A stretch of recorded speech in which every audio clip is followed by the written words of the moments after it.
Hello and welcome everyone to the Nutrition Collective. I'm delighted to have none other than senior research scientist from MIT, Dr. Stephanie Seneff with us today. And today's interview is going to be on a very, very important topic and discussion, which is around the harmful effects of glyphosate, not only on our health, but also on the environment. And I'm going to welcome Stephanie very soon. But what I wanted to show you before we start is the amazing book that she has pioneered called The Toxic Legacy, How the Weed Killer Glyphosate is Destroying Our Health and Our Planet. So with no further ado, a very, very warm welcome to you, Stephanie. Thank you so much for having me. Actually, I have been concerned about autism for a very long time. I was fascinated with autism actually when it first came out many years ago. But by 2006, 2007 timeframe, I was noticing the rates were going up steadily every year. And the government just seemed to report, yeah, it's going up. And they would say, well, maybe we're just diagnosing it more. They always found ways to sort of excuse it. I felt there must be something in the environment that was causing this increase in autism. And I was very worried about it. So I wanted to figure out what it was. I spent 5 years actually looking at other things, examining different toxic exposures, seeing if they were also going up in step with autism. Finding frustration. Actually, by 5 years, I knew a lot more about autism. I read a huge amount about the underlying pathology because it's a very complicated disease. But I was no closer to my solution after 5 years. And I just happened to be at a conference where Professor Don Huber gave a 2-hour presentation on glyphosate.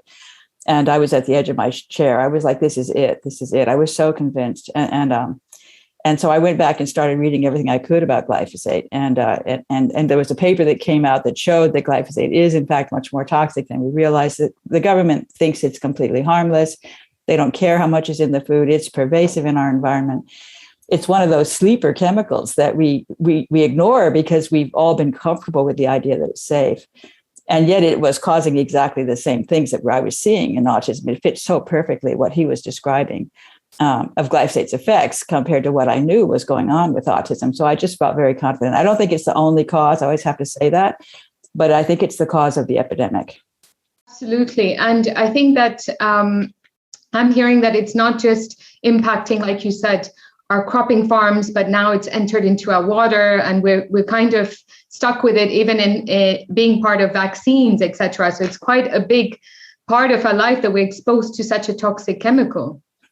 Right. Yes, we can't avoid it, which is frustrating. You can certainly reduce your burden by being careful in various ways, which I advocate in my book. My whole last chapter it talks about how to protect yourself and also how to improve the future, how to advocate towards a policy, really, towards how we grow food. We need to get over the idea that it's okay to spill poisons all over our food supply. I don't know how we ever thought that was a good idea. No, not just the glyphosate, of course, there's all these other herbicides, insecticides, fungicides, all these things are being applied to our food crops in the interest of having efficient agriculture and cheap food. And it's not worth the price. I mean, we really are paying a huge price in terms of our health, and not just autism, as I showed in my book. Many, many other diseases I realized were also being caused by glyphosate. It became a really huge problem as I investigated further. So tell us more about some of these other chronic diseases then, Dr. Seneff, because as you said, there's clearly a link between autism and, children and the use of glyphosate that we're being exposed to.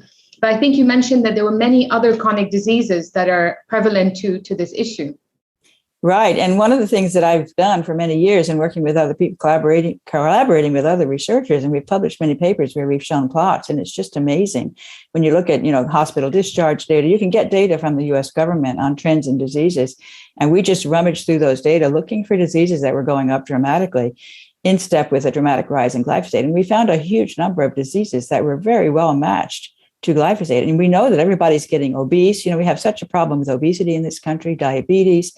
Alzheimer's is going up dramatically. These are very serious diseases, and high cholesterol, high serum cholesterol and high blood pressure, all these things. We're all taking pills. They're like everyone's on pills to control their blood pressure and the cholesterol. And we don't seem to, question, why is it that we need to take these pills? Why is it that we can't just live? I mean, it doesn't really make sense. And so we're working against this chemical that's disrupting our metabolism so severely by pushing these drugs that people have to take these drugs every day just to keep their numbers good, which isn't really fixing their problem. So it's a real downward spiral. And we've got so many people who are suffering from so many diseases. And there's also just, the chronic pain diseases, the back pain and the knee surgery and the hip replacement surgery. Lots and lots of people are suffering from pain. And there's all kinds of brain disorders, just plain headaches, sleep disorder. Sleep disorder is a disease we found was going up exactly in step with the rise in glyphosate. We hear a lot of talk about how to get a good night's sleep and what to take. And glyphosate is disrupting our sleep. Is glyphosate crossing the blood-brain barrier, Dr. Seneff? Yes, it is. Yes, it is. And it's been shown, for example, and you can see in extreme cases when a woman tried to kill herself by taking a glyphosate contaminated, formulation, and they showed glyphosate had accumulated in her brain. So it clearly can at high doses. I don't imagine there's a lot at low doses, but the problem is that it accumulates.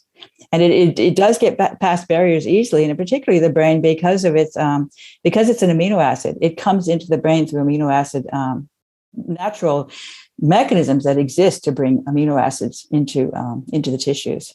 And surely, if it's crossing the blood-brain barrier, then as you mentioned in the book as well, there's a very big link to affecting the gut microbiome as well. Can you tell us a little bit more about that link? Yes, of course, people probably know about the gut-brain axis. So there's been a lot of talk about that lately in so many diseases, not just the brain, but even elsewhere in the body, like rheumatoid arthritis.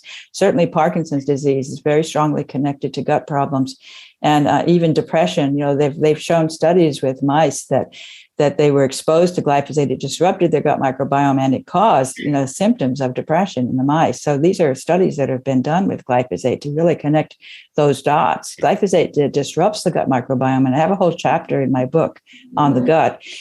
And it causes an overgrowth of pathogens, and those pathogens produce toxic metabolites that get into the brain, and that's also been very much connected to autism. Clostridia overgrowth producing these toxic phenolic compounds like p-cresol that end up in the brain and end up disturbing the brain function. That's really, really incredible. I mean, it's quite worrying to get all of this information. And I also want to understand the other study you mentioned, Dr. Seneff, on glyphosate actually impacting testosterone levels and having, as you said, a negative impact on men and triggering autism from that side, but also for women, causing infertility. And I wanted to understand a little bit more that side. Right, that's quite interesting. And in fact, there have been several studies that have shown that glyphosate disrupts aromatase, which is an enzyme that converts testosterone into estrogen. And it's a very important enzyme in the brain during development, particularly for the boys, because the boys have a lot more testosterone. Naturally, the women, the females have more estrogen, the males have more testosterone. So they need this enzyme more critically to produce estrogen in the brain that's going to help their brain development. And so this aromatase gets blocked by glyphosate, and that causes an excess testosterone exposure in utero while the child is under development during pregnancy. That results in certain characteristic features that you can detect in females. They've learned that excess testosterone exposure in utero leads to a deformity that has a too long a length distance between it's called an anogenital distance. So you can imagine what that is. It's too big if the girl has been exposed to too much testosterone. And they did a study where they looked at the glyphosate levels in the urine. I was actually really surprised they could see this correlation, the glyphosate levels in the urine of the pregnant woman, and then this distance measure on the daughter offspring. And they found a statistically significant correlation between more glyphosate and a longer distance. Disturbing about this is that is a marker for excess likelihood of developing a condition called polycystic ovary syndrome. It's like 17-fold increased risk to polycystic ovary syndrome if you have this property that I just referred to, this metric.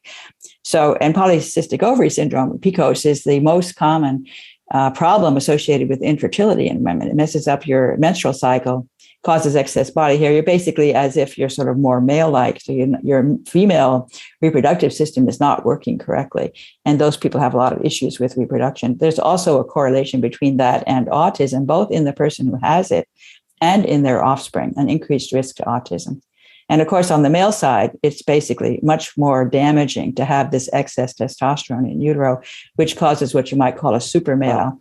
And that is also linked to increased risk to autism in the boys. What would be your message for practitioners, Dr. Seneff? What can we do to make sure that this information is spread as widely as possible? Well, talk about it. I mean, certainly promote my book, because my book has a good explanation. I have a lot of science in there. I tried to keep it as accessible to the general public as could be without ignoring the silent science. So there's tremendous references if you wanted to dig deeper. And certainly reading my book and then spreading the word on that, emphasizing the importance of glyphosate and then how you can avoid it by eating certified organic. I think that the most important thing anybody can do for their health is to switch to a certified organic diet. And there's no downside to that other than the extra cost, but you're going to get that money back and you're going to feel so much healthier in many ways. Even many things that are just annoying, like urinary tract infections, will go away if you start eating certified organic. That's really true. We're investing in our health, and that is what we tell our clients: eat organic, avoid the glyphosates, and especially with the dirty dozen, make sure that you're having organic choices for those foods. So thank you, Dr. Seneff. That's really enlightening. We would really encourage all of you to get her book and to read more on it and to learn about the science behind the impact on our health being exposed to glyphosates. Thank you so much. It's a pleasure. Thank you so much. A pleasure here as well. Thank you.